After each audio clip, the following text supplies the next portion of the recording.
the upper thoracic region, often the attachments of iliocostalis onto the ribs can be problematic, causing symptoms, and the client will complain of pain that seems to be coming from underneath the scapula. So in order to have access to that area, we might want to position the scapula slightly away from the midline, so either the elbow higher on the table or even past the edge of the table onto an armrest. And that will move the scapula out of the way, allowing us access to that iliocostalis attachment. So it's quite a bit more lateral, it's past the angle of the ribs.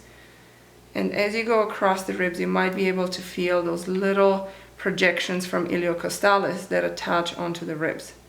So great way to apply small circular motions going from one rib to the other. Often there's trigger points in those muscular projections. Right here, there's quite a bit of tightness.